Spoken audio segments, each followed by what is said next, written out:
Praise the Lord. இயேசு கிறிஸ்துவின் சந்ததியாராக இருக்கிற சகோதர சகோதரிகள் யாவருக்கும் இயேசுவின் நாமத்தினால் அன்பின் வாழ்த்துக்கள். நாம் இன்றைக்கு கூட இந்த ஆன்லைன் வாயிலாக கூடும்படி தேவன் கிருபை செய்திருக்கிறார். ஓகே, ஸோ நம்ம ஜெபித்து துவங்குவோம். நாம் ஜெபிக்கலாம்.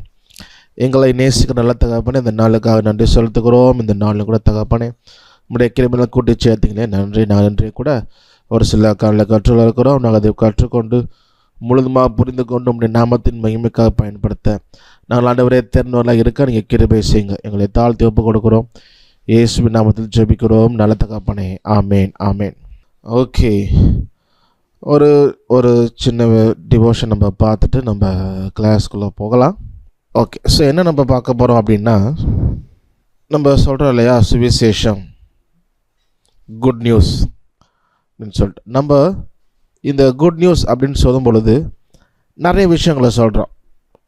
ஒன்றே ஒன்று அப்படி சொல்கிறதில்ல, நம்ம அநேக சாட்சிகள், அநேக காரியங்கள், இதெல்லாம் சுவிசேஷத்தில் சொல்லணும், இதெல்லாம் சொன்னால் நல்லது, இதெல்லாம் சொன்னால் கண்டிப்பாக அது பயனுள்ளதாக இருக்கும், இப்படிலாம் சொன்னால் கண்டிப்பாக அது ஒர்க் அவுட் ஆகும், அவங்க கேட்பாங்க, இல்லை ரசிக்கப்படுவாங்க. ஸோ வாட் எவர், நம்ம நிறையா காரியம் வச்சுருக்கோம் இல்லையா. நீங்கள் அதெல்லாம் சுவிசேஷத்தில் கண்டிப்பாக இருக்கணும், இல்லை முக்கியமாக அதை சொல்லணும், நம்ம இல்லை ஷார்ட்டாக சொல்கிறதுலையோ லாங்காக சொல்கிறதுலையோ இருக்கணும், இல்லை இப்படி சொல்லணும், இல்லை இந்த பாயிண்ட் இருக்கணும் அப்படின்னு உங்களே சொன்னால் எந்த பாயிண்ட் நான் சொல்லுவீங்க? யோசித்து ஆன்சர் பண்ணுங்கள். நீங்கள் மைக்கில் சொன்னாலும் சரி, கமெண்ட் பண்ணாலும் சரி. நிறைய விஷயங்கள் நம்ம சொல்லுவோம், ஒருத்தரும் டிஃப்ரெண்ட் ஸ்டைல் வச்சுருப்போம். சில பேர் சாட்சிகளை சொல்லுவோம், நோயிலிருந்து சுகமானதை சொல்லுவோம், பண கஷ்டம் மாறினதை சொல்லுவோம், கடன் பிரச்சனை தீர்னதை சொல்லுவோம், வேலை கிடைச்சதை சொல்லுவோம். we share many things இந்த சுவிசேஷம் அப்படின்னு சொல்லும்போது.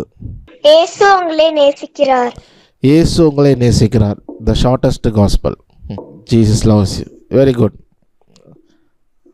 மற்றவங்க இது ஐடியா இருக்குதா? சுவிசேஷம் அறிவிக்கிறப்ப இயேசுவை பற்றி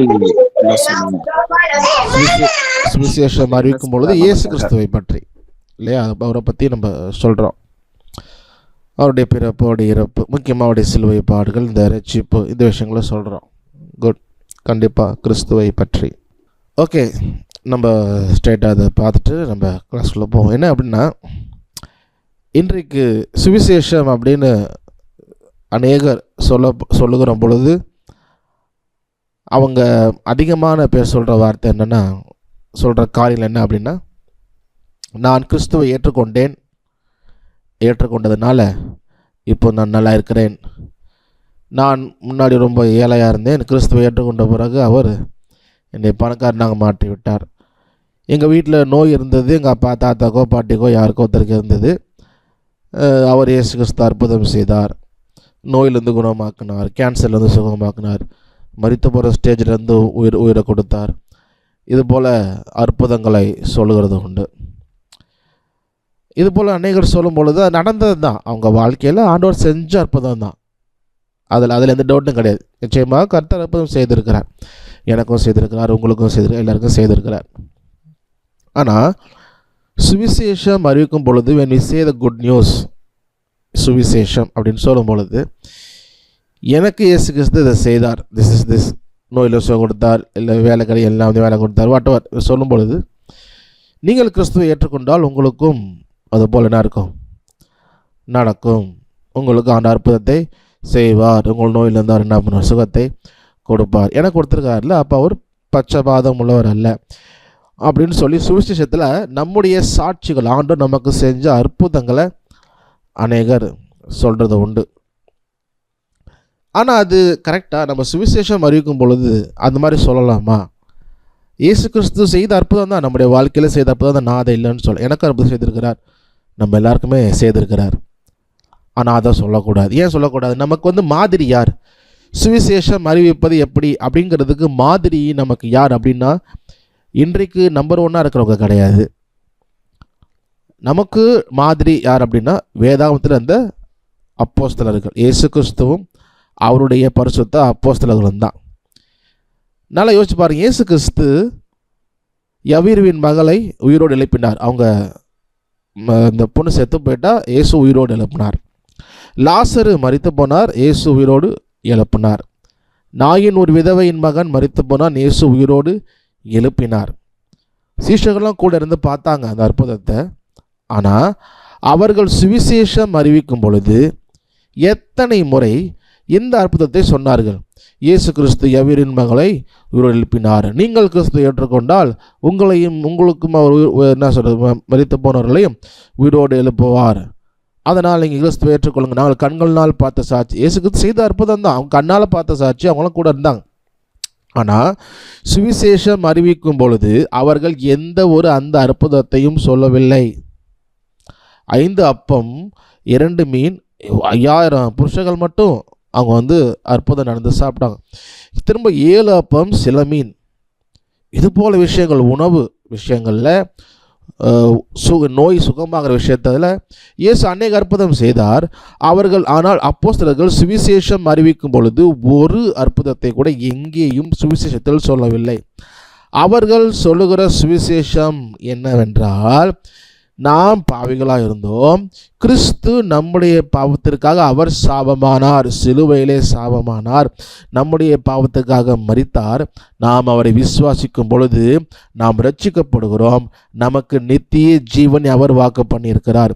இதுதான் அந்த நற்செய்தி. இந்த நற்செய்தியில், இந்த குட் நியூஸ், இந்த சுவிசேஷத்தில் அவர்கள் தங்கள் வாழ்க்கையில் நடந்த அற்புதத்தை, சுகத்தை அவர்கள் பெற்றுக்கொண்டவர்கள்தான், கண்ணாலே பார்த்தவர்கள்தான். ஆனால் when we say good news, சுவிசேஷம்னா அது எல்லாருக்கும் சுவிசேஷமாக இருக்கும். அற்புதம் அப்படின்னு சொல்லும் பொழுது எல்லாரும் என்ன அற்புதம் செஞ்சிருவார், எல்லாருக்கும் அந்த சுகத்தை கொடுத்துருவார்? இல்லை. தேவன் எவருக்கு கொடுக்க சித்தமாக இருக்கிறாரோ அவர்களுக்கு என்ன செய்வார், கொடுப்பார். அப்போது அதை நம்ம எல்லாருக்கும் சொல்ல முடியாது.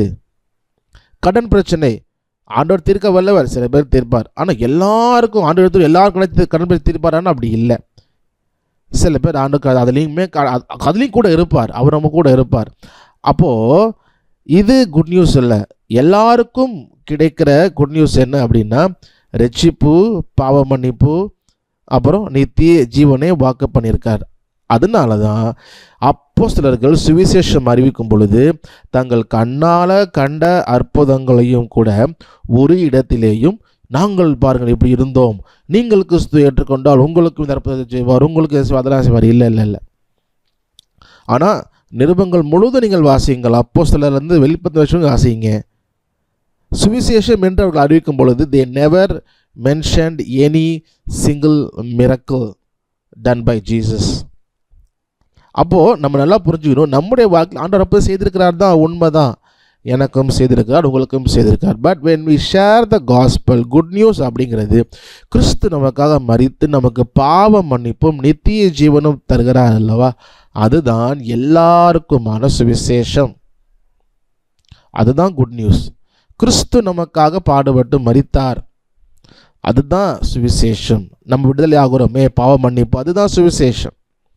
அப்போ நம்ம எப்பொழுதுமே நம்ம ரெண்டு பேர் அழகாக சொன்னாங்க இல்லையா. ஒன்று, ஜீசஸ் லவ்ஸ் யூ, இயேசு உன்னை நேசிக்கிறார். அது ஒரு நமக்கு நேரம் இல்லாமல் ஒரு சிங்கிள், அதை எல்லாருமே சொல்லுவோம், very shortest gospel, one line gospel, அதுதான் இயேசு உன்னை நேசிக்கிறார்.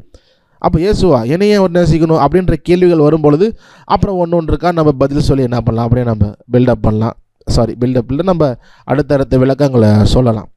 அதே போல் இன்னொருத்தர் சொன்னாங்க இல்லையா, சுவிசேஷம் கிறிஸ்துவை பற்றினது. இயேசு உங்களுக்காக பிறந்தார், இயேசு உங்களுக்காக மரித்தார், உங்களுக்காக உயிர்த்தெழுந்தார், மீண்டும் உங்களை அழைத்து செல்ல வரப்போகிறார்.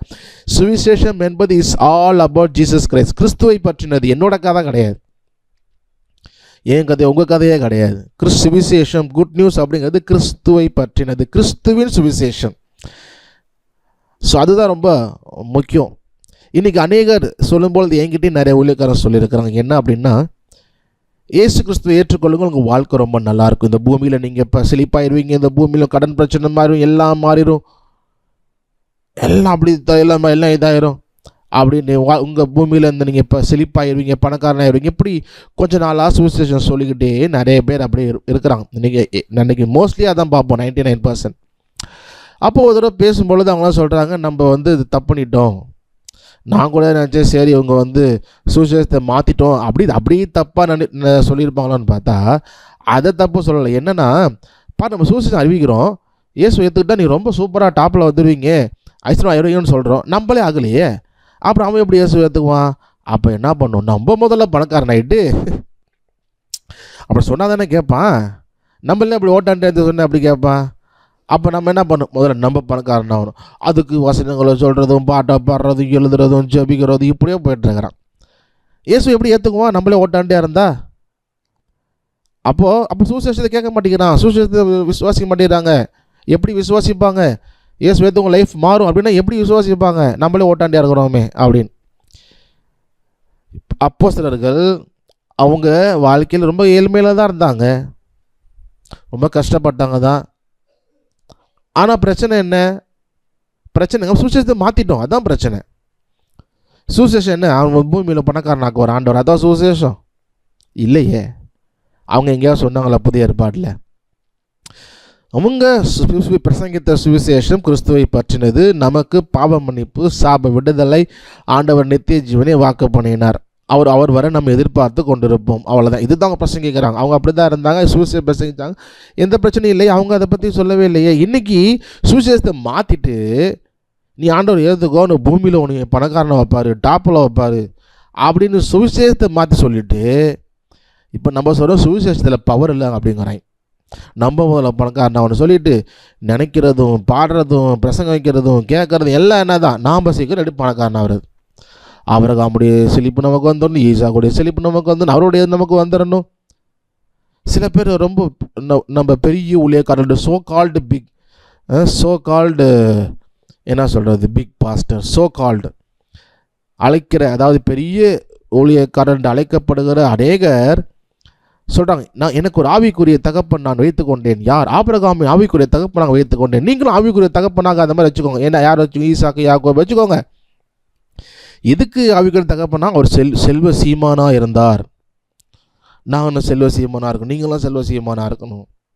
ஈசாக்கு அவர் பஞ்ச காலத்தில் விதைத்தார், 100 மடங்கு அறுவடை செய்தார். நம்மளும் அப்படி பஞ்ச காலத்தை விதைச்சு 100 மடங்கு அறுவடை செய்யணும். அதுக்கு ஆவிக்குரிய தகப்ப ஈசாக்கை வச்சுக்குவோம், ஆபிரகாம் வச்சுக்குவோம், யோபு வச்சுக்குவோம் ரெட்டிப்பான நன்மைக்கு, சாலமோன் வச்சுக்குவோம், எல்லாமே அவருக்கு இருந்தது. ஆவிக்குரிய தகப்பன் அப்படின்னு சொல்லி இவங்க எல்லாரையும் தேர்ந்தெடுக்கிறோமே, இவர்கள் எல்லாரும் எந்த காரியத்தில் கிறிஸ்துவை விட நம்மை அதிகம் கவர்ந்தார்கள்? ஏன் நம்ம ஆவிக்குரிய தகப்பனா இன்றைக்கி நம்ம கிறிஸ்துவை தெரிந்து கொள்ள மாட்டேங்கிறோம், பேதுருவை தெரிந்து கொள்ள மாட்டேங்கிறோம், பவுலை தெரிந்து கொள்ள மாட்டேன், சரி பேதுரு போல கூட விட்டாங்க, கிறிஸ்துவையும் தெரிந்து கொள்ள மாட்டேங்கிறோம். ஆபிரகாம் செல்வ சீமானாக இருந்தார். இயேசு அவர் வாடகை வீடு தான் வாங்கி வச்சிருந்தார், அதுலேயுமே அவர் டெய்லி இல்லை, அவர் செல்வ சீமானா இல்லையே இயேசு. அப்போ எனக்கு இயேசு வேண்டாம், ஆபிரகாம் தான் வேணும். ஈசாக்கு 100 மடங்கு அறுவடை செய்தார். இயேசு அப்படி செஞ்சாரா? இல்லை. சொத்து பத்து ஒன்றும் இல்லை. தாவீதை போல இருந்தார், தாவீது ராஜாவாக இருந்தார், வீடு வச்சுருந்தார், அது இருந்தது, சொந்த வீடு அப்படியே பயங்கரமாக இருந்தார். இயேசு அப்படி இருந்தாரா? இல்லை. அப்போது போய் ஆஃப்டர் ஆல் கேவலம் காசுக்காகவும், கேவலம் வீடுக்காகவும், கேவலம் அழிந்து போகிற பொருட்களுக்காகவும் கிறிஸ்துவை விட்டு யாரை தூக்கி வச்சுக்கிறோம்? இது போல் பல நபர்களை தூக்கி வச்சுக்கிறோம். இயேசுவை விட இவர்கள் ஏன் அதிகம் கவர்ந்தார்கள்? காசு இருப்பதுனாலையா? இயேசு ஏன் நம்ம ஆவிக்குரிய தகப்பனாக கவரவில்லை? காசு இல்லாதனாலையா? அவருடைய சொந்த வீடு இல்லாதனாலையா? அப்போ எங்கேயோ நம்ம சுவிசேஷம் கிறிஸ்துவ அதை தவறாக போயிட்டுருக்கிறோம், ட்ராக் மாறி போயிட்டுருக்கு. சுவிசேஷம் என்பது கிறிஸ்துவை பற்றினது. அது அவர் நமக்காக பாடுபட்டார், நம்முடைய பாவங்கள் எல்லாவற்றையும் சிலுவையில் சுமந்தார். நாம் கிறிஸ்துவை விசுவாசிக்கும் பொழுது நாம் ரட்சிக்கப்படுகிறோம், பாவ மன்னிப்பு நமக்கு கிடைக்கிறது, நாம் தேவனுடைய பிள்ளைகளாக ஆகிறோம். தேவனுடைய பிள்ளைகளாக ஆற நமக்கு அவர் மறுபடியும் வந்து அவரோடு கூட அழைத்து சென்று என்றென்றைக்கும் அவரோடு கூட இருப்போம். இதுதான் சுவிசேஷம். இது எல்லாருக்கும் உண்டு. ஒரு சிலருக்கு கிடைக்கும், ஒரு சிலர் கிடைக்காது, அப்படி கிடையாது இந்த சுவிசேஷம். சுவிசேஷம் என்பது எல்லாருக்கும் குட் நியூஸாக இருக்கணும். ஆனால் அற்புதம் சுகம் என்று வரும் பொழுது அது எல்லாருக்கும் சொல்ல முடியாது. நமக்கு நேரத்தில் சுகம் ஆண்டவருக்கு ஒரு சில நேரத்தில் சுகம் கொடுக்குறார், சில நேரத்தில் இல்லை நீ இந்த நோயில் கடந்து தான் போகணும்னா போய் தான் ஆகணும். பவுல் இருந்தார்ல, எனக்கு ஒரு முள் கொடுக்கப்பட்டுச்சு சரீரத்தில், ஆண்டவரே எடுத்து போட கேட்கும் பொழுது முள்ள எடுக்க முடியாதுப்பா, என் கிருபை உனக்கு போதும், அதை நான் தான் வச்சுருக்கிறேன், என் கிருபை போதும், போ, அதோட மூவ் ஃபார்வர்ட். அப்போது இந்த சுகம் என்று வரும்போது எல்லாருக்கும் ஆண்டவர் கொடுத்துறதில்லை. அவருடைய சித்தத்தின் படி தான் அவருக்கு கொடுக்குறாரு. அப்போ நம்ம அது எல்லாருக்குமான சுவிசேஷம் குட் நியூஸும் சொல்ல முடியாது. எல்லாரும் ஏற்றுக்கோங்க, எல்லாருக்கும் சுகம் கிடைக்கும் இல்லை. இதனால் என்ன ஆகுது, நிறையா பேர் சுகம் பெற்றுக்கொள்ளாமல் போகிறவங்களாம் வந்துட்டு ஏசுவும் மற்ற சாமி மாதிரி தான் சுகம் கொடுக்கல அப்படின்ட்டு போயிடுறாங்க. சுவிசேஷம் நம்ம தப்பாக சொல்லிவிட்டு சுவிசேஷத்தை மாற்றி விட்டு இன்றைய சுவிசேஷத்துக்கு வல்லமை இல்லை, அப்படி இல்லை, நம்ம இன்னும் இப்படி சொல்லலாமா, அப்படி சொல்ல முடியாது, சாட்சியை சொல்லலாமா, எங்கள் வீட்டில் சுகம் நடந்துச்சு தான், அது சுவிசேஷம் அல்ல. அப்போஸ்தலர்கள் அதை சொல்லவில்லை. அப்போது நம்ம தெளிவாக புரிஞ்சுக்கணும். சுவிசேஷம் நமக்கு எல்லாரும் சுவிசேஷம் அறிவிக்கணும். சுவிசேஷம் அறிவிப்பது நம்ம எல்லார் மேலே விழுந்த கடமையாக இருக்கிறது. நம்ம கூட தெரிஞ்சவங்க பழகிறவங்க அவங்க நித்திய ஆக்கினைக்குள்ளே போயிடக்கூடாது. அப்போ அந்த ஆத்ம பாரம் நமக்கு இருக்கணும். சுவிசேஷம் அறிவிக்கணும். சுவிசேஷம் என்ன? கிறிஸ்துவை பற்றினது. அவர் அவர்களுக்காக பிறந்தார், இயேசு அவர்களுக்காக பாடுபட்டார். எப்படியாவது சமயம் வாய்த்தாலும் சமயம் வாய்க்காவிட்டாலும் சுவிசேஷத்தை பிரசங்கின அவர்களுக்காக ஜெபிப்போம். அதே நேரத்தில் சுவிசேஷம் என்று வரும்போது நம்முடைய கதை அல்ல, நம்முடைய அற்புதம், நம்முடைய விஷயங்கள் அவர்களுக்கு நடக்கலாம், நடக்காமலேயும் போகலாம். அது 100% ஷூரிட்டி கிடையாது, எல்லாருக்கும் அப்படி செஞ்சிடல. ஆனால் 100% ஷூரிட்டி என்ன? இயேசு கிறிஸ்துவை விசுவாசி, அப்பொழுது நீயும் உன் வீட்டாரும் ரட்சிக்கப்படுவீர்கள். இயேசு கிறிஸ்துவை விசுவாசிக்கிற எவர்களாக இருந்தாலும் அவர்கள் ரட்சிக்கப்படுவார்கள். யூதன் என்றும் கிரேக்கன் என்றும் எந்த வித்தியாசமும் இல்லை. உண்மையாய் மனந்திரம் எல்லாருக்கும் அவர் என்ன பண்ணார்? ரட்சிப்பை கொடுக்குறவராக இருக்கிறார். அப்போ அதுதான் சுவிசேஷம், அதுதான் ரியலி உண்மையான சுவிசேஷம். நாம் சுவிசேஷம் அறிவிக்கும் பொழுது எப்பொழுதும் மனதில் அதை வைத்து கொள்வோம். கிறிஸ்துவை பற்றின காரியங்கள், கிறிஸ்துவனுடைய மரணம், அதை நம்ம சொல்லுவோம். நிச்சயமாக ரட்சிப்பு எல்லாருக்கும் கிடைக்கும். அவர்கள் விசுவாசிச்சாங்கன்னா எல்லாருக்கும் அது உண்டு, சரியா? ஆனால் இந்த அற்புதங்கள், இந்த விஷயங்களை சொல்லும் பொழுது எல்லாருக்கும் அதுக்கு அக்சுவலிட்டி கிடையாது. அப்போஸ்தலர்களும் அதை செய்யவில்லை. அவர்கள் தான் நமக்கு மாதிரி. இன்றைக்கு நம்பர் 1 நம்பர் 2 இருக்கு. ஐயா, அவர்கள் நமக்கு மாதிரி அல்ல. பரிசுத்த வேதாகமும் இயேசு கிறிஸ்துவும் அவருடைய சீஷர்களும் தான் நமக்கு மாதிரி. அதனால் அதை நாம் பின்பற்றுவோம். நிச்சயமாக சுவிசேஷம் அல்ல உள்ளது, நம்ம ட்ராக் மாற வேண்டாம். ஓகே, ஸோ மனதில் நீங்கள் அதை யோசிங்க. நாம் இன்றைக்கு பாடத்துக்குள்ளே போகலாம். ஸோ போன வாரம் மைனர் ஸ்கேல் பார்த்தோம், இன்றைக்கி மைனர் ஷார்ப் ஸ்கேல். இன்னொரு நமக்கு ஸ்கேல்ஸ் வந்து முடிஞ்சிடும். நம்ம அடுத்த வாரம் கார்ட்ஸ்குள்ளே நம்ம போயிடலாம். ஓகே, ஸோ மைனர் ஸ்கேல்ஸ், அதில் ஷார்ப் நம்ம பார்க்கலாம். நம்ம எப்பொழுதுமே எந்த ஸ்கேலாக இருந்தாலும் 3 விஷயங்கள் நமக்கு ஞாபகம் இருக்கணும் இந்த ஸ்கேல்ஸ் எழுதும் பொழுது. முதலாவது ஃபார்முலா தெரியணும். மைனர் ஸ்கேல் ஃபார்முலா என்ன? WH, WWH, WW, அதாவது whole step, half step, whole step, whole step, half step, whole step, whole step. டபிள்யூனா என்ன? Whole step. ஹெச்னா என்ன? Half step. ஓகே, அதே போல் ரூல் மறந்துடக்கூடாது. என்ன ரூல்னா 7 notes should come in order. இந்த 7 notes அப்படிங்கிறது வரிசையில் வரணும், எதுவும் ஸ்கிப் ஆகிடக்கூடாது. ஏல ஆரம்பித்தா ABCDEFGA அப்படி முடியணும். பியில் ஆரம்பித்தா BCDEEFGA. அந்த லெட்டர்ஸ் ஒன்று அடுத்தடுத்து வரிசையாக வரணும், எதையும் விட்டுறக்கூடாது, சரிங்களா? ஸோ அதை எப்போதும் ஞாபகத்தில் வச்சுக்கணும். ஓகே, ஸோ அப்புறம் இந்த half step, whole step. Half ஸ்டெப்னா என்ன? Next step. ஹோல் ஸ்டெப்னா ஒரு படிக்கட்டு தாண்டணும். ஓகே, அது ஓரளவுக்கு எல்லாருக்கும் தெரியும். ஹாஃப் ஸ்டெப்னா நெக்ஸ்ட் ஸ்டெப், அடுத்த படிக்கட்டு. ஹோல் ஸ்டெப்னா ஒரு படிக்கட்டு தாண்டணும். Okay, so minor scale formula WH, WWH, WW. இது கொஞ்சம் பார்த்துட்டோம். ஓகே, இப்போ நம்ம சி ஷார்ப் மைனருக்கு பார்ப்போம். ஸோ இந்த மாதிரி சி ஷார்ப் மைனர் போட்டுட்டு ஃபார்முலா எழுதிக்கோங்க. WH, WWH, WW அப்படின்னு போட்டு சி ஷார்ப் போட்டுக்கோங்க. சி ஷார்ப்புக்கு மேலேயே W போட்டுறாமல் நெக்ஸ்ட்டு லெட்டர்லேருந்து எழுதுகிற மாதிரி W ஃபார்முலாவை போட்டுக்கணும். ஓகே, போகலாமா? ஸோ ஆன்சர் பண்ணுறவங்க நீங்கள் மைக்கில் ஆன்சர் பண்ணலாம், கமெண்ட் பண்ணுறவங்க நீங்கள் கமெண்ட் பண்ணலாம். எழுதியாச்சா? போகலாமா? நான் பாட்டுக்கு டக்குன்னு அவசரமாக போயிட போகிறேன். ஒருத்தவங்க கை தூக்கியே இருக்கீங்க ரொம்ப நேரம், கை வலிக்க போகுது, கீழே போட்டுருங்க. எதோ கொஸ்டின் கேட்குன்னா நம்ம கிளாஸ் முடிஞ்சு கடைசியில் கேட்கலாம். ரமேஷ் நினைக்கிறேன். ஓகே, ஸோ ஃபார்முலாவில் ஃபஸ்ட்டு W இருக்குது. Wனா ஹோல் ஸ்டெப். சி ஷார்ப் வந்து ஹோல் ஸ்டெப்னா என்ன வரும்? D sharp. D sharp.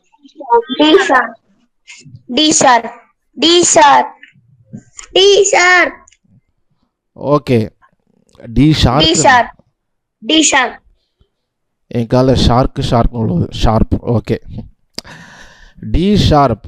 Okay, பார்த்தலாம் சி ஷார்ப் வந்து whole step, D sharp. Very good. சிக்கு அப்புறம் டி தான் வரணும், அதனால் டி ஷார்ப். நம்ம இ ஃப்ளாட்டுன்னு இங்கே சொல்ல மாட்டோம். ஓகே, அப்போ மொதல் டபிள்யூ கீழே டி ஷார்ப்னு எழுதிக்கோங்க. ஓகே, நெக்ஸ்ட்டு டி ஷார்ப்பில் இருந்து half step. E flat. E E flat. E E Susanna E flat எப்படி வரும்? Sorry sir. Confused. ஓகே, அது டி ஷார்ப்பில் இ ஃப்ளாட் தானே. ஸோ இ ஃப்ளாட்லேருந்து தான் நமக்கு ஹாஃப் ஸ்டெப். ஸோ அதனால் இ தான் வரணும். ஓகே, யா.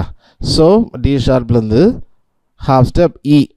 அப்போ அந்த ஹெச்சுக்கு கீழே இ போட்டுக்கோங்க, ஹெச்சுக்கு கீழே E. Okay, so next W இருக்குது. டபிள்யூனா ஹோல் ஸ்டெப். இலேருந்து ஹோல் ஸ்டெப்னா F sharp F sharp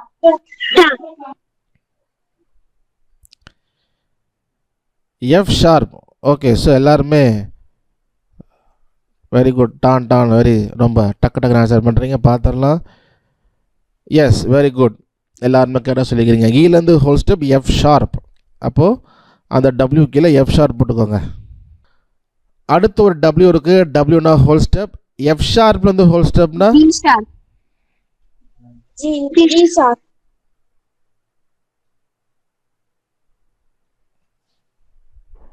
G sharp. Okay, G sharp. எல்லாருக்கும் ஜி ஷார்ப் தான் வருதா? நம்ம அதையும் பார்த்துடலாம். எஃப் ஷார்ப் வந்து whole step. Yes, G sharp. Correct. அப்போ அந்த டபிள்யூ கீழே ஜி ஷார்ப் எழுதிக்கோங்க.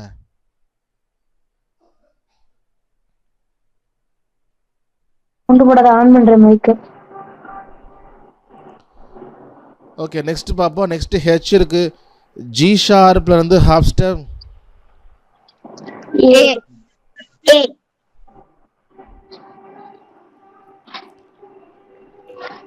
ஏ. பார்த்துடலாம். ஜி ஷார்ப்ல இருந்து half step A. Correct, right answer. கரெக்டாக சொல்லியிருக்கிறீங்க. அப்போ அது ஹெச் கீழே எல்லாரும் ஏ போட்டுக்கோங்க.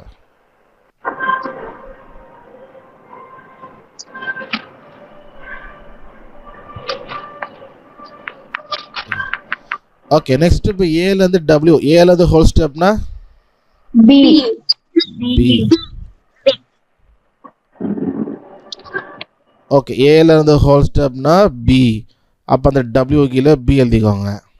நெக்ஸ்ட் பிக்கு அப்புறம் டபிள்யூ இருக்கு. பிலேருந்து ஹோல் C ஸ்டெப்னா sharp. C sharp C sharp okay, C sharp. எல்லாருக்கும் சி ஷார்ப் தான் வருதா? ஓகே, பார்த்தரலாம். Yes, correct, C sharp. Okay, இப்போ C sharp minor scale. C sharp, D sharp, E, F sharp, G sharp, A, B, C sharp.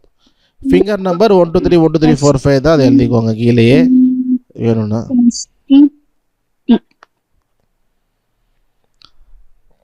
Okay, next போகலாம். Next கேட்டுக்கோங்க.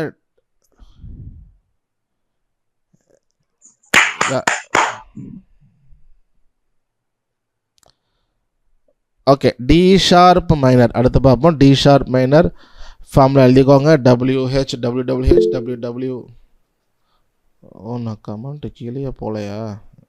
மேலே நின்றுக்கிட்டே இருக்கீங்க. ஓகே, ஸோ இப்போ டபிள்யூ இருக்குது. டி ஷார்ப்லேருந்து ஹோல் ஸ்டெப்னா என்ன வரும்?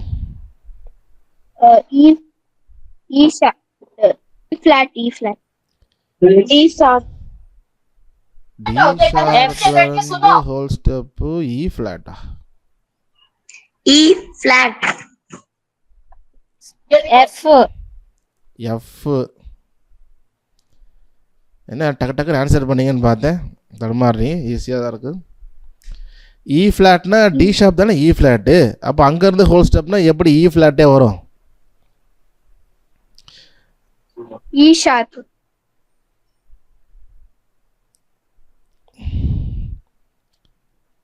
இ ஷார்ப். இ ஷார்ப்பா, எஃப்ஆ, இஆ? E double flat நினைக்கிறேன் சார். இ டபுள் ஃப்ளாட்டா? இ டபுள் ஃப்ளாட்னா சி ஷார்ப் தானே திரும்ப வரும். சாரி, டிக்கு சாரி வந்துடும். Sir, double sharp. E double ஷார்ப்னா எஃப் ஷார்ப்புக்கு போயிருமே. நீ சொன்னது ஃபஸ்ட்டு கரெக்ட் தான், மற்றவங்கள்ட்ட கேட்டேன். ஆமாம், நீ ஆன்சரை மாற்றிட்டுருக்க. இ டபுள் ஷார்ப்னா எஃப் ஷார்ப்புக்கு போயிடும். இப்போ நமக்கு டி ஷார்ப்பில் வந்து ஹோல் ஸ்டெப்னா என்ன வருது? எஃப்க்கு போயிடுது இல்லையா? நம்ம வந்து ஆக்சுவலாக இப்போ டிக்கு அப்புறம் என்ன தான் வரணும்? இ தான் வரணும். அப்போது என்ன பண்ணுறது? சரி, உங்களை ஈஸியாக புரியுமான்னு சொல்கிறேன். அதை மற்றதுக்குமே நீங்கள் ஃபாலோ பண்ணலாம். என்னென்னா,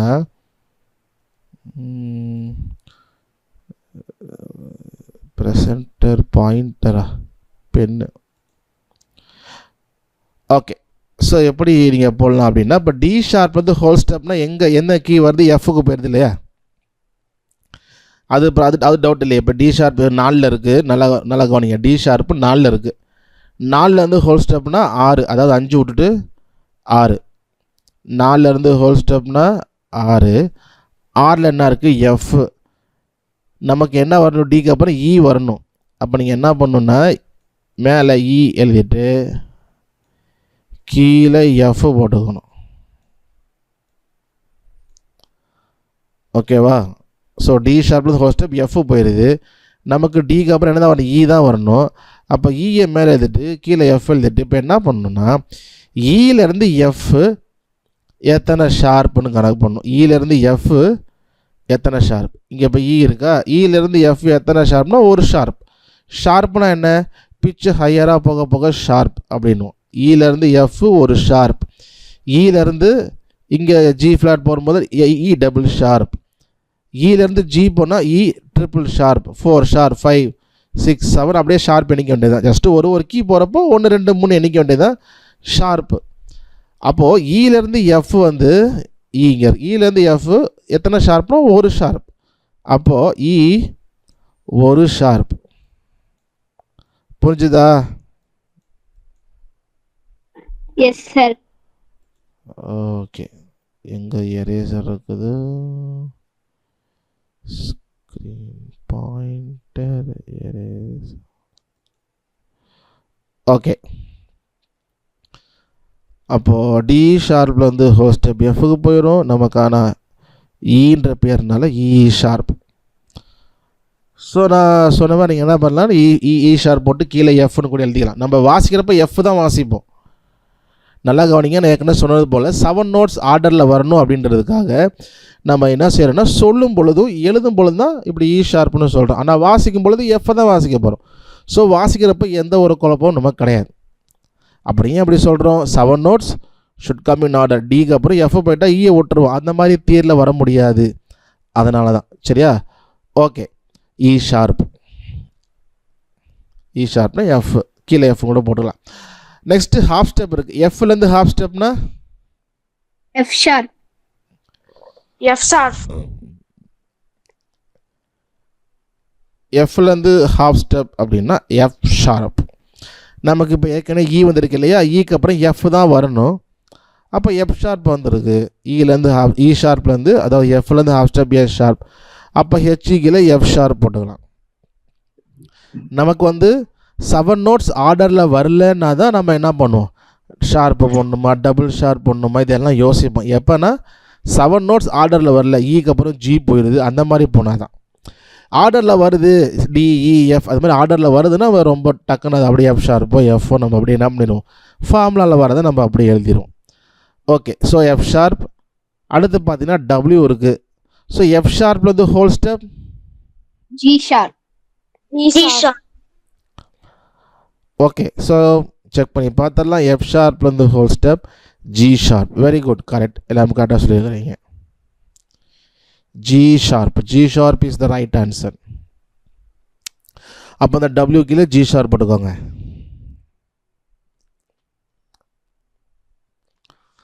அடுத்து ஒரு டபிள்யூ இருக்குது. ஜி ஷார்ப்லேருந்து ஹோல் ஸ்டெப்னா என்ன வரும்? A sharp. ஓகே, பார்த்துடலாம். ஜி ஷார்ப்லேருந்து whole step A sharp. Correct, very good, கரெக்டாக சொல்லிக்கிறீங்க. அப்போ அந்த டபிள்யூ கீழே ஏ ஷார்ப் எழுதிக்கோங்க எல்லாரும்.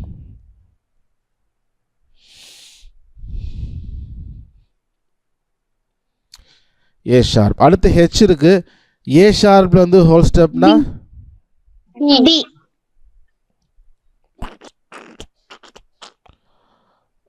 ஓகே. ஏ ஷார்ப்பில் வந்து ஹோல் ஸ்டெப்னா பி ஹோல் ஸ்டெப் கிடையாது, ஹாஃப் ஸ்டெப்னா நெக்ஸ்ட் ஸ்டெப். அப்போ ஏக்கு அப்புறம் பி வரணும். ஸோ பி அப்படியே எழுதிடலாம். ஓகே. அடுத்து டபிள்யூ இருக்குது. டபிள்யூனா ஹோல் ஸ்டெப். பியிலேருந்து ஹோல் ஸ்டெப்னா என்ன C sharp. D sharp. C sharp. எல்லாரும் சி ஷார்ப்பை சொல்லியிருக்கீங்க. நம்ம செக் பண்ணி பார்த்துடலாம். டி ஃப்ளாட்டா சி ஷார்ப்பா? பியிலேருந்து ஹோல் ஸ்டெப் சி ஷார்ப். அங்கே நம்ம டி ஃப்ளாட் சொல்ல மாட்டோம். ஏன் சொல்ல மாட்டோம்னா பிக்கு அப்புறம் சி தான் வரணும் இல்லையா? அப்போ சி ஷார்ப்னு தான் இங்கே சொல்லுவோம். இது டி ஷார்ப் மைனர் ஸ்கேலில் சி ஷார்ப் தான் கரெக்ட். ஓகே. அப்போ அந்த டபிள்யூ கீழே சி ஷார்ப் எழுதிக்கோங்க. அடுத்த ஒரு டபிள்யூ இருக்குது. டபிள்யூனா மறுபடியும் ஹோல் ஸ்டெப். சி ஷார்ப்லேருந்து ஹோல் ஸ்டெப்னா என்ன வரும்? D sharp.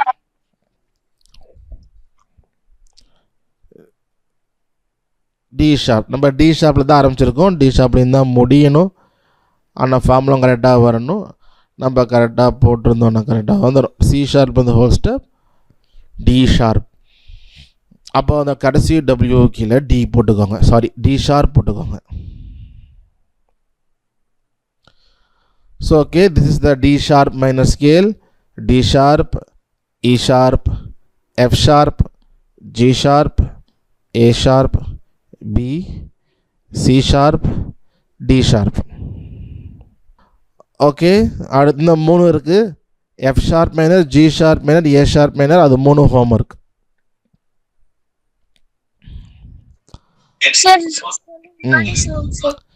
F sharp minor, G sharp minor, A sharp minor.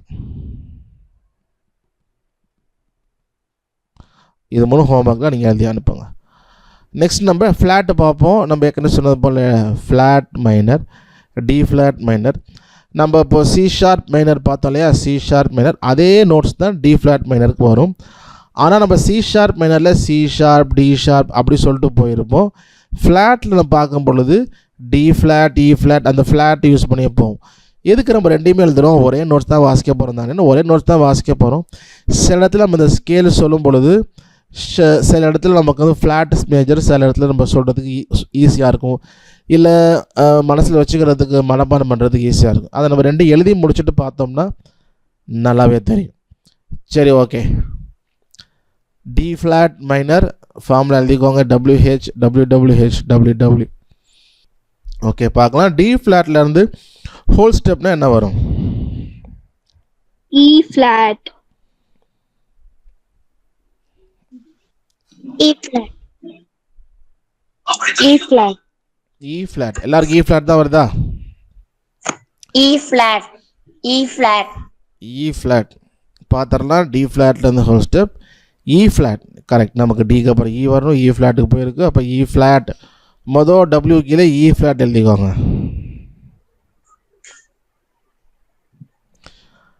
அடுத்து சொல்லும்போது கொஞ்சம் யோசிச்சு சொல்லுங்கள். சரியா? சரி. இ ஃப்ளாட்லேருந்து ஹாஃப் ஸ்டெப்னா என்ன வரும்?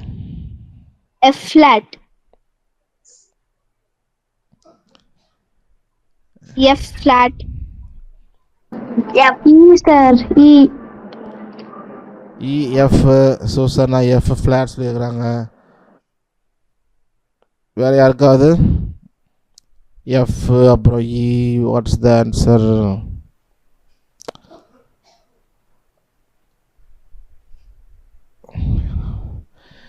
சரி,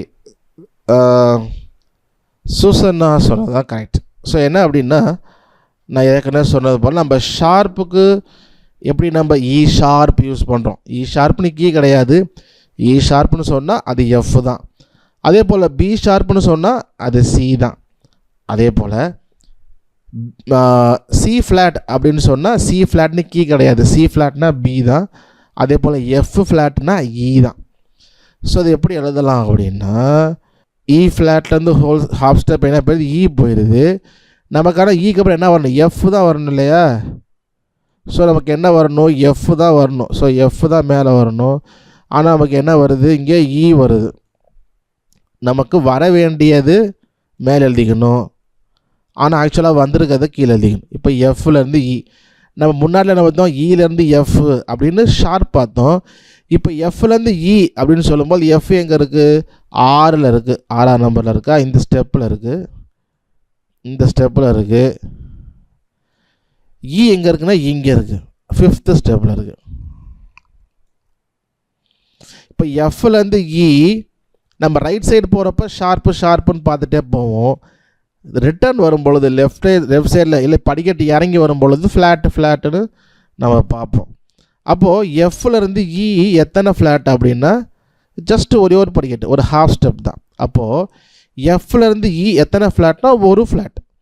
எப்படி நம்ம இ ஷார்ப் போட்டோமோ அதே போல் எஃப் ஃப்ளாட். அப்போ எஃப் ஃப்ளாட்டுனாலும் ஈனாலும் ஒரே கீ தான். ஓகேவா? புரிஞ்சுதா? புரிஞ்சிருக்கும் நினைக்கிறேன். ஓகே, ஸோ அப்போது இ ஃப்ளாட்லேருந்து ஹாஃப் ஸ்டெப் ஈக்கு போயிடும். நமக்கு ஆக்சுவலாக இங்கே எஃப்ங்கிற பேர் தான் வரணும். அதனால் எஃப் ஃப்ளாட். அப்போ அந்த ஹெச்சுக்கு நேராக எஃப் ஃப்ளாட் போட்டுக்கோங்க. ஓகேவா? புரிஞ்சிச்சா? புரியலன்னா சொல்லுங்கள், நான் திரும்ப தடவை சொல்லேன். ஓகே, அடுத்து டபிள்யூ இருக்குது. எஃப் ஃப்ளாட்லேருந்து ஹோல் ஸ்டெப்னா என்ன வரும்? G flat. G flat. G flat. மற்றவங்களுக்கு என்ன வருது? எஃப் ஃப்ளாட்லேருந்து whole step G flat. Very good, correct answer. அப்போ அந்த டபிள்யூ கீழே ஜி ஃப்ளாட் போட்டுக்கோங்க. அடுத்து ஜி ஃப்ளாட்லேருந்து டபிள்யூ இருக்குது. ஜி ஃப்ளாட்லேருந்து ஹோல் ஸ்டெப்னா A flat. A flat. A flat. எல்லாருக்கும் ஏ ஃப்ளாட் தான் வருதா? பார்த்துடலாம். ஜி ஃப்ளாட்லேருந்து whole step A flat, correct. அந்த டபிள்யூ கீழே இப்போ ஏ ஃப்ளாட் எழுதிக்கோங்க.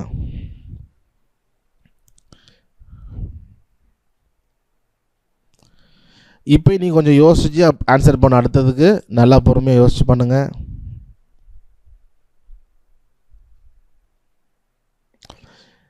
ஏ ஃப்ளாட்லேருந்து ஹாஃப் ஸ்டெப்னா என்ன வரும்? A. B flat. A. ஏ வருது.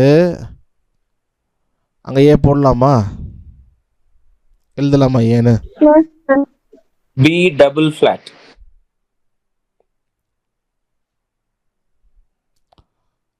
ஓகே, ஒருத்தர் சொல்லியிருக்கிறாங்க, யாருன்னு தெரியல, பி டபுள் ஃப்ளாட். ஒருத்தர் பி ஃப்ளாட். ஒருத்தர் சொல்லியிருக்கிறாங்க ஏ சொல்லியிருக்கிறாங்க பி ஃப்ளாட். ஓகே, 2 பேர் பி ஃப்ளாட் சொல்லியிருக்கிறீங்க. ஓகே, நான் ஏற்கனவே சொன்னப்போ நம்ம ஷார்ப்புக்கு எப்படி நம்ம யூஸ் பண்ணோமோ அதே ஃபார்முலா தான். இப்போ பார்த்தீங்கன்னா ஏ ஃப்ளாட் இருக்குதா? எங்கடா என் பாயிண்ட் இருக்கானா? இங்கே இருக்கா?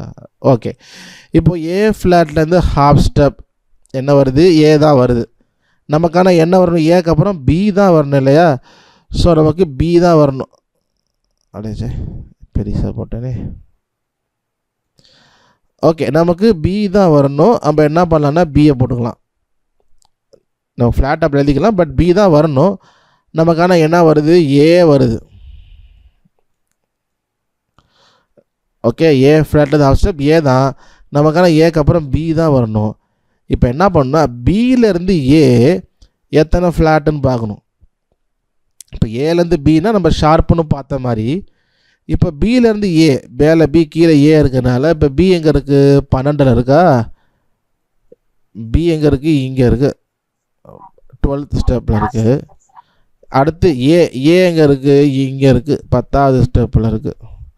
அப்போது பியிலேருந்து ஏ போகிறதுக்கு எத்தனை ஃப்ளாட் அப்படின்னு பார்த்தீங்கன்னா 12, 11, 10, 2 flat. B flat, B double flat. அப்போ பி டபுள் ஃப்ளாட்னாலும் ஏனாலும் அதே கீ தான். புரிஞ்சுதா? ஏ ஃபிளாட்ல இருந்து ஹாஃப் ஸ்டெப் என்னது ஏ வருது அப்பனா பி ஃபிளாட். பி ஃப்ளாட் வந்து 11 இருக்குது பாருங்க இங்கே. இதுதான் பி ஃப்ளாட். நமக்கு ஏ வரணும். பிங்கிற பேரில் ஏவை தான் நம்ம வாசிக்க போகிறோம். ஆனால் பிங்கிற பேரை வச்சு தான் சொல்ல போகிறோம். பேர் மட்டும் தான் சொல்ல போகிறோம். வாசிக்கிறது எப்படி இருந்தாலும் ஏ தான்.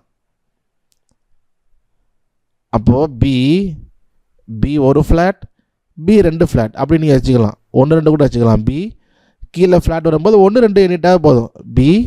பி ஒரு ஃப்ளாட், பி 2 ஃப்ளாட். ஸோ அப்படியே நம்ம என்ன பண்ணலாம் வச்சுக்கலாம் ஒன்று. ஸோ நமக்கு புரிஞ்ச வகையில் எப்படி என்ன புரிஞ்சுக்கலாம். ஓகே, அப்போ ஏ ஃப்ளாட் ஹாஃப் ஸ்டெப் ஏக்கு போயிடும். நமக்கு ஏக்கு அப்புறம் பிங்கிற பேர் தான் வரணும். அப்போ பி டபுள் ஃப்ளாட். புரிஞ்சா? B double flat. B double ஃப்ளாட்லேருந்து ஹோல் ஸ்டெப்னா என்ன வரும் சொல்லுங்க பார்ப்போம். B C flat. என்ன சொன்னீங்க புரியல. C flat. C flat. Okay சூசர். அப்புறம் இன்னொருத்தவங்க கூட சி ஃப்ளாட் சொல்லியிருக்காங்க. மற்றவங்க என்ன நினைக்கிறீங்க? சி ஃப்ளாட் வருமா? C flat. ஓகே, நம்ம பார்த்தரலாம். பி டபுள் ஃப்ளாட் அப்படின்னா ஏ தான் இல்லையா? அங்கேருந்து ஹாஃப் ஸ்டெப் அங்கேருந்து ஹோல் ஸ்டெப்னா பிக்கு போயிடும். நமக்கு பிங்கிற பேர் வந்துடுச்சு. பி டபுள் ஃப்ளாட் சொன்னோம் இல்லையா? அடுத்து நமக்கு சிங்கிற நேம் தான் வரணும். சியிலேருந்து பி பார்த்தீங்க அப்படின்னா அது ஒரே ஒரு ஃப்ளாட். அப்போது சி ஃப்ளாட். அப்போ அந்த டபிள்யூ கீழே சி ஃப்ளாட் எழுதிக்கோங்க. ஓகே, ஸோ அடுத்து ஒரே ஒரு டபிள்யூ தான் இருக்குது. சி ஃப்ளாட்லேருந்து ஹோல் ஸ்டெப்னா பி ஃபிளாட். மற்றவங்களுக்கு என்ன வருது? D flat. ஓகே, யாரும் டி ஃப்ளாட் சொல்லிக்கிறீங்க? செக் பண்ணிடுவோம். சி ஃப்ளாட்லேருந்து whole step. Yes, D flat. இது கொஞ்சம் கஷ்டம்னு நினைக்கிறேன். ஷார்ப்பா? அதான் புரிஞ்சுக்கிட்டோம்னா கொஞ்சம் பொறுமையாக எழுதுனா எழுதிடலாம். ஆனால் கொஞ்சம் பொறுமையாக போடணும். கடற்கரை எழுதக்கூடாது. கடற்கடை பட்டப்பட எழுதினோம்னா வேறு மாதிரி ஆயிரும். Okay, D flat minor, D flat, E flat, F flat, G flat, A flat, B double flat, C flat, D flat. ரொம்ப குழப்பமாக இருந்துச்சுன்னா எஃப் ஃப்ளாட்டுக்கு கீழே ஈன்னு போட்டுக்கணும், பி டபுள் ஃப்ளாட் கீழே ஏன்னு போட்டுக்கணும், சி ஃப்ளாட் கீழே பின்னு போட்டுக்கோங்க. போட்டுட்டா நமக்கு தெரியும் இந்த கீஸ் தான் வாசிக்கணும் அப்படின்னு. ஓகே, அடுத்து இ ஃப்ளாட் மைனர் போட்டுக்கோங்க. ஃபார்முலா எழுதிக்கோங்க சீக்கிரம். இ ஃப்ளாட் மைனர் போலாமா? ஓகே, டபிள்யூ இருக்கும் முதல்ல. டபிள்யூனா ஹோல் ஸ்டெப். இ ஃப்ளாட்லேருந்து ஹோல் ஸ்டெப்னா என்ன வரும்? இ ஃபிளாட். இ ஃப்ளாட்லேருந்து மற்றவங்களுக்கு என்ன வருது? எஃப். எல்லாருக்கும் எஃப் தான் வருதா? செக் பண்ணி பார்த்துடலாமா? ஓகே, பார்க்கலாம். இ ஃப்ளாட்லேருந்து ஹோல் ஸ்டெப் எஃப்க்கு போய் நம்ம எஃப்ஏ போட்டுடலாம். ஈக்கு அப்புறம் எஃப் தானே வரணும். அப்போ எஃப் எழுதிடலாம். நம்ம சில நேரம் எஃப் வரும்போது இ ஷார்ப் போட்டோம் இல்லையா? ஏன் இ ஷார்ப் போட்டால் நமக்கு டிக்கு அப்புறம் இ தான் வரணும். அதனால் இ ஷார்ப்னு போட்டோம். இங்கே இ ஃப்ளாட்டு தான் இருக்குது. அப்போ இ ஃப்ளாட்டுக்கு அடுத்து எஃப் போகிறப்போ தாராளமாக எஃப் நம்ம என்ன பண்ணலாம்? போடலாம்.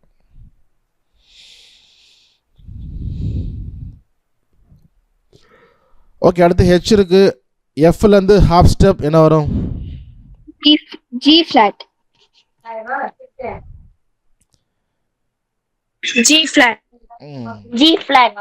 G flat. ஓகே, ஸோ எல்லாருமே ஜி ஃப்ளாட் தான் சொல்லிக்கிறீங்க. நம்ம செக் பண்ணிடலாம். எஃப்லேருந்து ஹாஃப் ஸ்டெப்னா ஜி ஃப்ளாட் கரெக்ட்.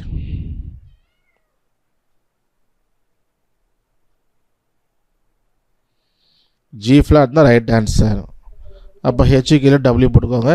அடுத்து ஒரு டபிள்யூ இருக்குது. டபிள்யூட ஹோல் ஸ்டெப். ஜி ஃப்ளாட்லேருந்து ஹோல் ஸ்டெப்னா என்ன வரும்? A flat. வெரி குட், எல்லாம் ரைமிங் அழகாக சொல்கிறீங்க. ஓகே, ஜி ஃப்ளாட்லேருந்து நம்ம ஹோல் ஸ்டெப்னா ஏ ஃப்ளாட். Very good. அப்போது அந்த டபிள்யூ கீழே ஏ ஃப்ளாட் போட்டுக்கோங்க. ஓகே, அடுத்து ஏ ஃப்ளாட்லேருந்து ஹோல் ஸ்டெப் என்ன வரும்? B B flat. Flat. B flat. பார்த்துடலாம். A flat whole step, yes B flat is right answer. எல்லோரும் கேட்டால் சொல்லியிருக்கிறீங்க. அப்போ டபிள்யூ கீழே பி ஃப்ளாட் போட்டுக்கோங்க. அடுத்து ஒரு ஹெச் இருக்குது. ஹெச்னா ஹாஃப் ஸ்டெப். பி ஃப்ளாட்லேருந்து C flat. Yes B flat half ஸ்டெப்னா சிக்கு போயிடும். நமக்கான சாரி பி ஃப்ளாட்லேருந்து ஹாஃப் ஸ்டெப்னா பியில் தான் இருக்கும். நமக்கான பிக்கு அப்புறம் சி தான் வரணும். அப்போ சி ஃப்ளாட்னாலும் பின்னாலும் அதே கீ தான். நம்ம சி ஃப்ளாட் சொன்னாலும் வாசிக்க போகிறது பி தான். அது எப்போதும் மறந்த கூட. ஓகே, அப்போ ஹெச் ஹாஃப் ஸ்டெப்பில் சி ஃப்ளாட். அடுத்து டபிள்யூ இருக்குது. டபிள்யூனா ஹோல் ஸ்டெப். சி ஃப்ளாட்லேருந்து ஹோல் ஸ்டெப்னா என்ன வரும்? D flat. ஓகே, ஸோ எல்லாருமே டி ஃப்ளாட் சொல்லியிருக்கீங்க. ஓகே, ஸோ சி ஃப்ளாட்ல whole step D flat correct. Very good. அடுத்து டி ஃப்ளாட்லேருந்து ஹோல் ஸ்டெப் என்ன வரும்? E flat.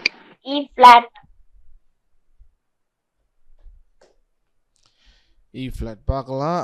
ஆமாம், இ ஃப்ளாட் தான் correct answer. So E flat minor, E flat F, G flat, A flat, B flat, C flat, D flat, E flat. So இதுதான் E flat minor scale. Okay,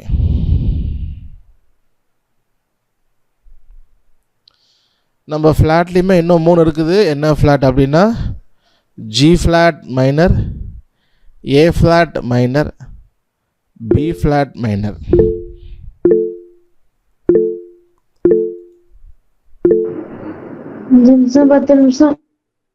so homework வந்து writing assignment வந்து F sharp minor, G sharp minor, A sharp minor 3. அதே போல் G flat minor, A flat minor, B flat minor. இது 3 தான் நீங்கள் ஹோம்ஒர்க்கில் நீங்கள் வந்து பண்ணி எழுதி ஃபோட்டோ எனக்கு பர்சனலாக அனுப்பிடுங்க. வாசிக்கிறது ரைட் ஹேண்ட் மட்டும்.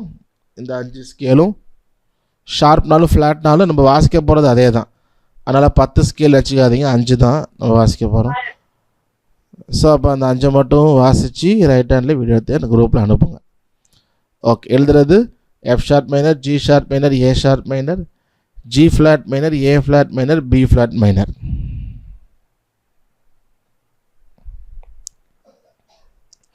ஓகே, ஏதாவது கொஸ்டின்ஸ் இருக்கா சார்? இந்த ஒரு டவுட் இருக்கு சார். சொல்லுங்க சார், இந்த ஒரு இப்போ இந்த மைனர் படிக்கிறோம்ல சார், மைனர்ல வந்து இந்த டி மைனரோட நோட்ஸ் ஃபுல்லாவே எஃப் மேஜரோட நோட்ஸா இருக்கு. அது மாதிரி இ மைனர் நோட்ஸ் எல்லாமே ஜி மேஜரோட நோட்ஸா இருக்கு. பி மைனரோட நோட்ஸ் ஃபுல்லாவே டி மேஜரோட நோட்ஸா இருக்கு சார். அப்போ நோட்ஸ் எல்லாமே ஒரே தானே சார்? நம்ம எப்படி 2 ஸ்கேலா மாத்தி சொல்றோம்? அது எப்படி நம்ம சூஸ் பண்றது எப்படி? ஆமாம், நம்ம அதை அடுத்த வாரம் பார்ப்போம்.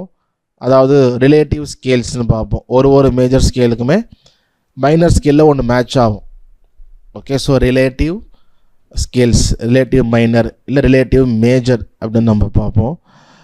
ஸோ அதை பார்த்துட்டு நம்ம அதை பார்ப்போம். ஆக்சுவலாக என்ன அப்படின்னு எப்படி நம்ம கண்டுபிடிப்போம் அப்படின்னா, நம்ம பாட்டு பாடும்பொழுது இந்த ஸ்கேல் மேட்ச் ஆகுது இல்லையா, எஃப் மேஜரும் டி மைனரும் மேட்ச் ஆகிறதுனால நம்ம கார்ட்ஸ் போகும்பொழுது என்ன ஆகுன்னா, எஃப் மேஜருக்கு இப்போ டி மைனரில் பாட்டு இருக்குது அப்படின்றப்போ நம்ம எஃப் மேஜருக்கு என்னென்ன கார்டு யூஸ் பண்ணுறோமோ அந்த கார்டு எல்லாமே டி மைனருக்கு யூஸ் பண்ணலாம். ஏன்னா சேம் நோட்ஸ் தானே. ஆனால் என்ன மாறுன்னா பேஸ் நோட் மாறும், ரூட் நோட் அப்படின்னு. ஒரு பாட்டு ஆரம்பிக்குதுன்னா அப்படி போய் வந்து ரூட் நோட்டில் முடியும். அதுதான் ரூட் நோட். இப்போ டி மைனர்னால் டி ஆரம்ப நோட் தான் ரூட் நோட், டி தான் ரூட் நோட். எஃப் மேஜர்னால் எஃப் தான் ரூட் நோட். அப்போ இந்த பேஸ் கிட்டார் வாசிக்கும் பொழுது டி மைனருக்குன்னா டி வரும், எஃப் மேஜருக்கு எஃப் வரும். நம்ம கீபோர்டில் இருந்துச்சுன்னா ட்ரம்ஸ் நீங்கள் ஏதாவது ஒரு ரிதம் போட்டுட்டு நீங்கள் லெஃப்டில் கார்டு பிடிச்சி பார்த்தீங்கன்னா, டி மைனர் கார்டு பிடிச்சிங்கன்னா உங்களுக்கு இந்த அக்கம்பனிமெண்ட்டில் பேஸ் கிட்டார் வருது இல்லையா, அது டி வாசிப்பாங்க. எஃப் மேஜர் கொடுத்தீங்கன்னா எஃப் வாசிப்பாங்க. அது மட்டும்தான் வித்தியாசமே ஒழிய மற்றபடி மற்ற ஆல் அதர் திங்ஸ் வந்து சேம். இந்த டி மைனருக்கும் எஃப் மேஜருக்கும் இதே போல் எல்லா ஸ்கேலுக்குமே மேட்ச் ஆகும். ரிலேட்டிவ் ஸ்கேல்ஸ் அப்படின்னு நம்ம வந்து சொல்லுவோம். சரியா, நம்ம அடுத்த வாரம் பார்ப்போம் ரிலேட்டிவ் எப்படி அந்த ஸ்கேல் அதை மட்டும் பார்த்துட்டு மற்ற நம்ம கூட வரனால பார்க்கலாம். ஓகே, சரி, நம்ம கொஸ்டின்ஸ் எல்லாம் நம்ம ப்ரேயர் பண்ணி கன்க்ளூட் பண்ணலாம். நம்ம ஜெபிப்போம். எங்களை நேசிக்கிற நல்ல தகப்பனே, நாளுக்காய் நன்றி செலுத்துகிறோம். இந்த நாளில் கூட அப்பா இந்த ஸ்கேல்ஸ் எல்லாவற்றையும் நாங்கள் முடிக்க கிருபை செய்தீங்க. நன்றி. நாங்கள் இதை கற்றுக்கொண்டு தேர்ந்தவர்களாக இருக்கணும். இன்னும் எவ்வளோ காலையில் கற்றுக்கொண்டே காலில் உண்டு. அதனால் கற்றுக்கொண்டு உடைய நாமத்தின் மகிமைக்காக எல்லாவற்றையும் பயன்படுத்த கிருபை செய்யுங்க. அப்போ எங்களை தாழ்த்தி ஒப்பு கொடுக்குறோம். நீங்கள் வழி நடத்துங்க. இயேசுவின் நாமத்தில் ஜெபிக்கிறோம் நல்ல தகப்பனே, ஆமீன். என் ஆத்மாவை கர்த்தரை ஸ்தோத்திரி, என் முழு உள்ளமே அவருடைய பரிசுத்த நாமத்தை ஸ்தோத்திரி. என் ஆத்மாவை கர்த்தரை ஸ்தோத்திரி, அவர் செய்த சகல உபகாரங்களையும் மறவாதே. ஆமேன். ஆமேன்.